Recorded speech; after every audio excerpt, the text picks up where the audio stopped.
Again, that's your jigs. If you can read those or not.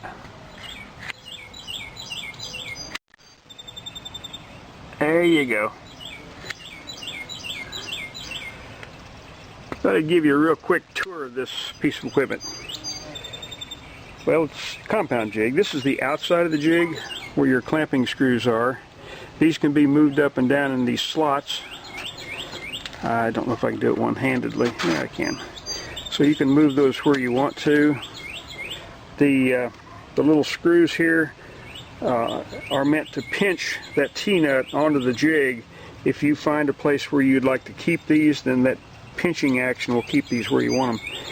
This screw up front, you may not even use this. This is for a long-nosed dovetail, and if the log wants to wander away from the back surface, then you can use this to push it back. But most of the time, this clamp screw here will not even be used, so it basically is an extra. The jig is an 8x20, 9 degree. That's 9 degree top and 9 degree bottom, so it's actually an 18 degree total, inclusive. There's clamping screws on the top, clamping screws on the bottom, and these two can laterally move. And if you'll notice where I'm pushing on that screw, I have to hold on to the jig here while I do this. You can locate this on the outermost part of your log round here, so you can so it'll clamp better. So that's meant to be moved around. These are, I believe, 5 inches long, to where you can move your log up and down. The capacity is 8.5 by 20.5. You cannot get a log larger than that in there. I've got it set up right now with two layers of wear plates, and I'm going to tip this up to where we can look at that a little bit better. Sorry for all that wild movement. Here's what they look like. This is a phenolic plastic, pretty durable in the weather. I've got the 1/8 inch on the bottom here, if you can see. 1/8 inches on the bottom, 1/4 inch on the top. The 1/4 inch has a better depth to the countersink here, whereas the 1/8, which could be put on the top, it's a little bit shallower, probably not as strong if you wanted to argue that point. So I've put the 1/8 inch on the bottom, 1/4 inch on the top, and those will be on the jig when you get them. But you can, if you nick this outer layer, this outer 1/4 inch, you can swap them and put the 1/8 on the top. So that'll be installed when you get the jig. Those are your wear plates, top and bottom. This set, these are interchangeable with this side, but there's a little bit of an angle here that could be sanded off to where these could actually be used on the other side. I'll put it over here. See, it's a little bit different there. So they could be made to be interchangeable in any location. These are called shoulder pads and are replaceable. If you ever nick those, I can send you a new set. This one would be identical to the one on the far side, and vice versa. So there's actually two pair of identical shoulder pads.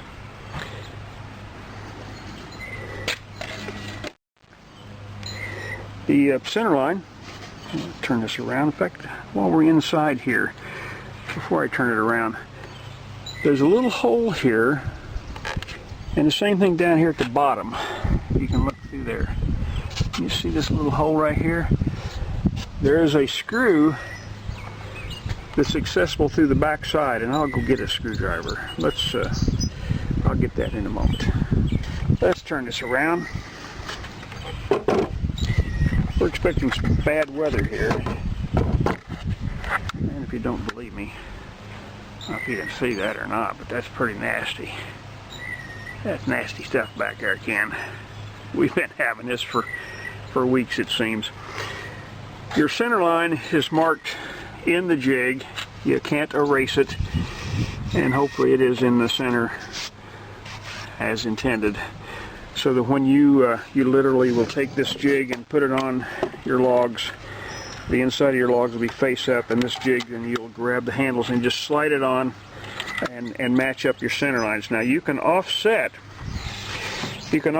these center lines on the jig with the center line of the log however you want, however much difference you would like to make the dovetail pin height from what is set up to do. Right now it's set up to give you a 15-inch stack height. So when you finish your dovetail here, it'll measure 7 inches across the height of that inside V here.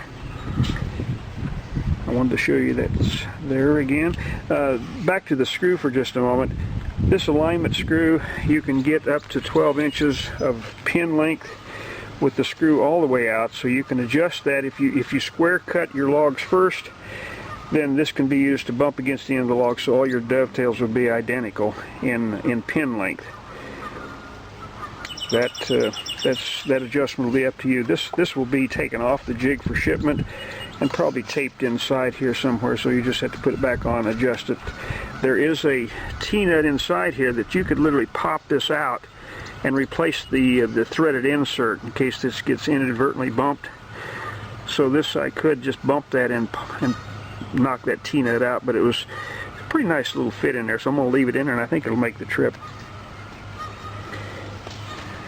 What else we got? The handle, the long clamping screws.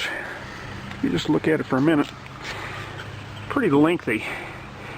The intent there is if you get a log and you want to shift that dovetail down there, you've got room in here to do so. And there's no magic number to the length of those screws. Again, I think they're 5-inch.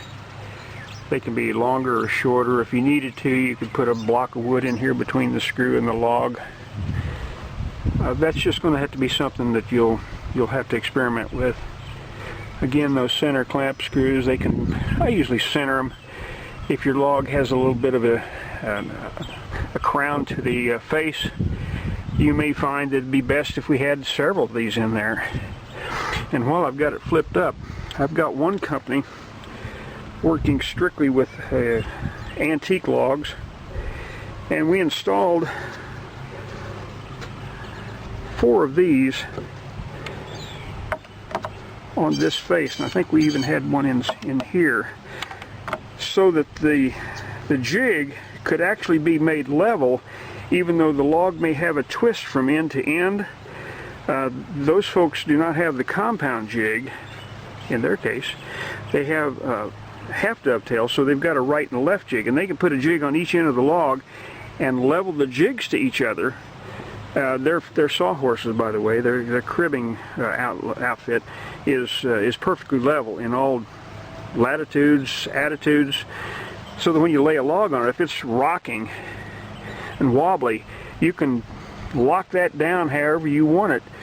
Align your dovetail jigs to where both dovetails are perfectly flat to one another, and then when you get your dovetail cut, all you have to do is resurface this part of the dovetail in here to where it matches. In other words, the dovetail will be machined to where your wall corners will go straight up, but you can touch up that flat here to where this shoulder on the adjacent walls will give you a nice marriage in here. Anyway, with the single jig, you can actually, if you have a twisted log, you can actually cock this around, and once you get that dovetail made, it'll stack to the dovetail.